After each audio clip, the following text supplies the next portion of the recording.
Nigeria being included among the world's top-performing economies by overall output contributions, highlighting the country's significant role in global trade, energy, and emerging markets. Experts say Nigeria's inclusion reflects the resilience of its economy, powered by diversification in non-oil sectors, expanding digital innovation, and a young entrepreneurial population that continues to drive growth despite inflation, currency challenges, and infrastructure gaps. However, analysts also caution that while the ranking shows Nigeria's potential, it does not necessarily translate into widespread prosperity at home, as millions still face poverty, unemployment, and just like we showed you, someone dying because there's no antivirus to snakebite, and also high cost of living. Now, the milestone nonetheless marks a reminder that Nigeria remains a critical player in shaping Africa's and the world's economic future, and that sound fiscal reforms could unlock even greater potential. Well, to help us break down what this achievement means and whether it reflects real economic progress or just statistical strength, we're joined this morning, still on Wake Up Conversations, /our Conversations, by Samson, Chief Economist for ARKK Economics and Data Limited.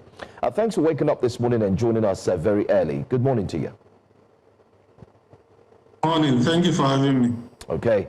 Let's just go straight into this. What exactly does it mean when we say that Nigeria is amongst the top 10 contributors to the world's GDP?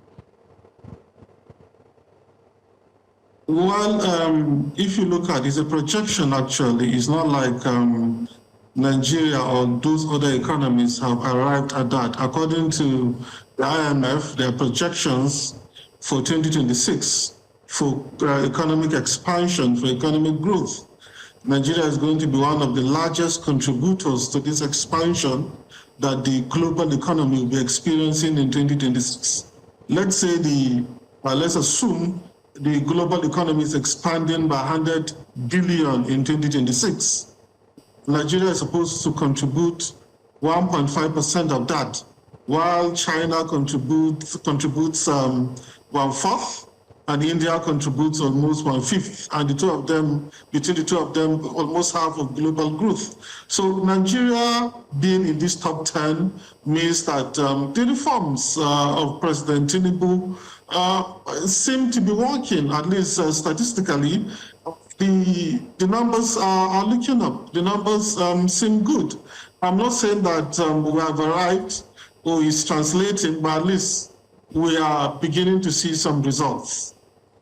Okay, I mean, we're starting to see results, you say. Many Nigerians in some way are surprised by this ranking, given the economic hardship at home. But how would you say, how important is this, GDP contribution? How is it measured globally? And why, what would you say are the projections for how Nigeria is going to fare? You're saying that it's not very direct, if I hear you correctly, that it's not exact. Is that correct? Yes, it's an estimate, it's a projection. Good. It's something that might come to pass and might not come to pass. Okay, so it's based on the data. Okay, so let's talk about then, first of all, how this GDP contribution is measured globally, and what needs to be done to ensure that this prediction for Nigeria comes to pass. Well, you look at what our GDP was in 2025, and then what our GDP is expected to be. According to the same IMF, the expansion for Nigeria's economy is 4.4%. In fact, they reviewed it upward. Initially, they projected 4.2%, and that's why we said it's a projection, so it's subject to change. We may go beyond, our performance may be better than what they're projecting, and it may be less. But this thing is as close to reality as possible, so it's not just an estimate that just somebody made it out of the blue. So it's based on the data, it's based on reality, it's based on antecedents, so the data have been extrapolated. So there is basis in reality. So it's not like something that is not rooted in reality. So we are expected to get something, it may not be exactly 4.4, right? Like I remember for 2025, we projected 3.9, and we ended up having 3.89, which is very close. So if you look at the projections that we've been making, some of them are very close to reality. What's the difference between 3.89 and 3.9 for 2025? So it was spot on. So for 2026, We expect it to meet that 4.4 that the IMF is projecting, or even outperform that. But the bottom line is that what we're saying is that the size of our GDP in 2025 and the size of our GDP in 2026, the expectation is that this year's GDP will be bigger than last year's GDP by 4.4% in real terms. In real terms, meaning that you adjust for inflation, right? You discount inflation so that you have the actual growth that has taken place in the Nigerian economy. Now, many Nigerians are wondering that, that are listening and they're not economists or just have a basic grasp of economics, and they hear, GDP growth, they hear, some positive news, but how much of this growth is inclusive and how much of it would reduce the multidimensionally poor numbers of Nigerians who are in their hundreds of millions? How much effect would it have on that, and how much of this growth is inclusive? I agree with you. That was the kitchen table economics. You can use esoteric terms like GDP expansion, Nigeria in the top 10. To the layman, how does that affect me? How does that help me to afford food for my family, to afford rent, to be able to meet up with my obligations? That's what really matters. And to be honest, I know the translation has not really been there so far to a large extent, right? I know for some aspects of the economy where we have seen inflows of investments, right? And that's why the Naira, for example, is stable, and even in some instances is appreciating. Now, what we have seen in January, the Naira saw its biggest rally in more than 20 months. These are some of the benefits we're expecting to get. So if we are projected to be in the top 10, right, drivers of global growth, that will make us more attractive to investments. But that will not only foreign investment now that strengthens our Naira, but even foreign direct investment, meaning more employment for Nigerians. So we need something that actually moves the needle, and the what comes in may actually be trickled. So we are not going to just see, everybody will not see results overnight. It's going to take a while. But that's good news, and that means that Nigerians and Nigeria will be better because of this particular projection.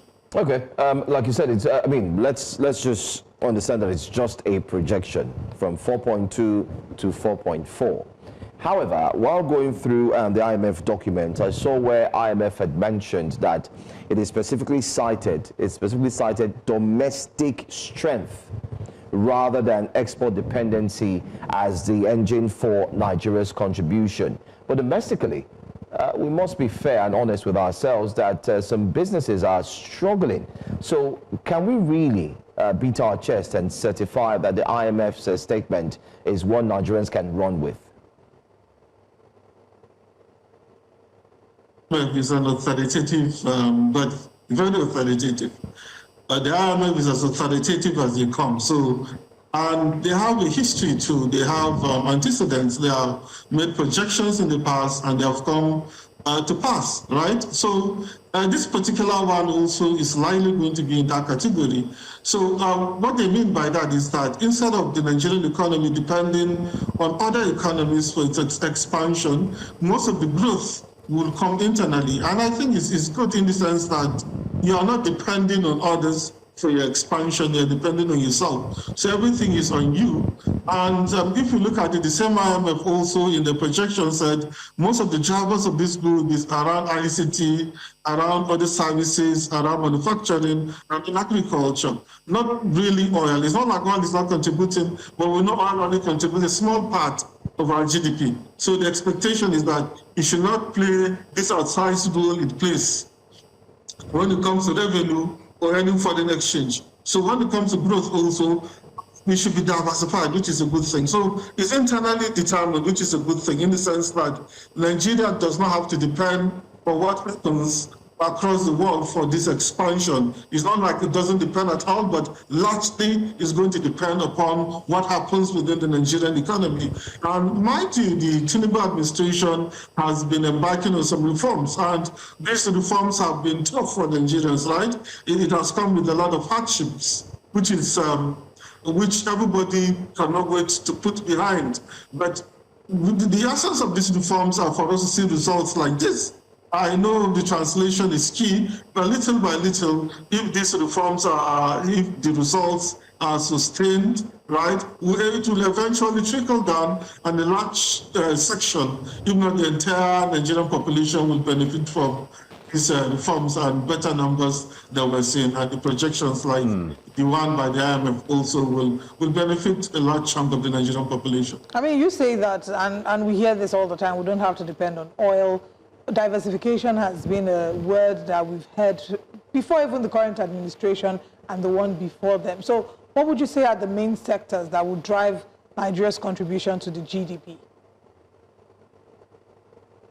Well, we have been saying diversification for ages. For eons, different administrations have come and they have promised that, and sadly, we have not achieved it. And mind you, we have to be very honest with ourselves. The diversification we're talking about is in terms of foreign exchange earnings and government revenue, because in terms of GDP, Nigeria's economy is highly diversified. Oil contributes 1/20, something around 5% of GDP. So oil is largely insignificant compared to the non-oil sector.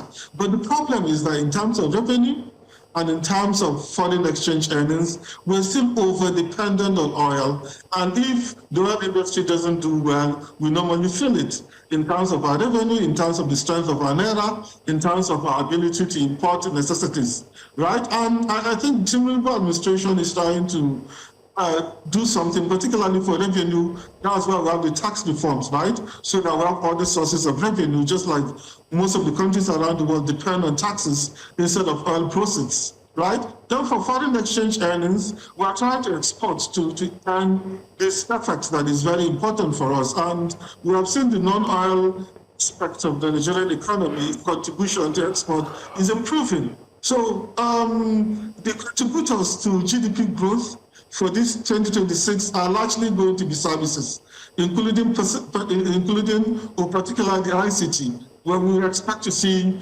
that contributes a large chunk to growth. And even agriculture is supposed to contribute, even manufacturing. And by the way, we're not saying all these sectors are faring okay, but at least we should see better performance in this 2026 than we saw in 2025. That's the point we're trying to make. Now, Mr. Samson, let's x-ray the IMF, because we often in this part of the world look at the IMF as all-knowing, and we take their advice to the letter. We remember what happened with the structural adjustment program in the 1990s. How can IMF intervention in Nigeria be justified when its austerity prescriptions deepen poverty, weaken public services, and prioritize debt repayment to foreign creditors over the welfare and economic sovereignty of Nigerians? A huge chunk of Nigeria's budget will be going into debt servicing. Well, I agree with you. I think the perception people have of the IMF is that is some sort of body that is only interested in your ability to pay back what you have collected from them, right? And they don't really population, even if the entire population is thrown under the bus, they don't really care about that. But I think that's an unfair characterization of the IMF. I'm not holding brief for the IMF, but the IMF gives you a loan, and whatever money they give you, whether it's a loan or it's a grant, it has conditionalities. And it's not like they're hidden. You look at them, if you feel they're okay, you collect, and you have to make sure that these conditionalities are met. If you don't want to, you don't have to collect. There are countries around the world that refuse to collect these loans. So nobody is compelled to collect. But if you're compelled, if you feel the necessity to collect these loans from the IMF, then these conditionalities are there so that what got you into trouble in the first place, right, will be eradicated, so they don't have to come to the IMF again to look for money. That's the intention. And I know the priority is about efficiency, it's about results, it's about your ability to pay back the money you've collected, ability not to get into trouble. And mostly, the population is not catered for. But the IMF is also very explicit in the sense that any reforms that they advise you to embark upon, they always tell you to take care of the most vulnerable within your society. Because you know these policies, we are trying to go for efficiency, we are trying to allow the market to determine things. A lot of people will fall below the poverty line. A lot of suffering will be visited on some people. And if you look at the history of the IMF, they always emphasize the fact that the most vulnerable within society should be catered for. So if the government doesn't do it, I don't think you should hold IMF directly responsible for that. Like what we are seeing now, there are some of the things that the Tinubu government has embarked upon. It looks like stayed out of the IMF cannot be directly from. And there are some benefits. Government revenue has gone up, but has welfare improved? To a large extent, a lot of us will say we have not seen it. And truly, the largest section, I'm not saying the government or the authorities have not done anything. But how many of us have actually felt that? I know until recently, they were sharing rice all over the country. How many of us have seen this bags of rice? And even if you have seen it, they did move the needle for you. So the IMF is not the devil that a lot of people are trying to make it to be. And I'm not here to defend the IMF, it's not paying me, but I think we need to be fair to them in everything that we see. All right, thank you so much for joining us, Simon Samson, Chief Economist at ARK Economics and Data Limited. Thanks for your time and thanks for having a coffee with us this morning.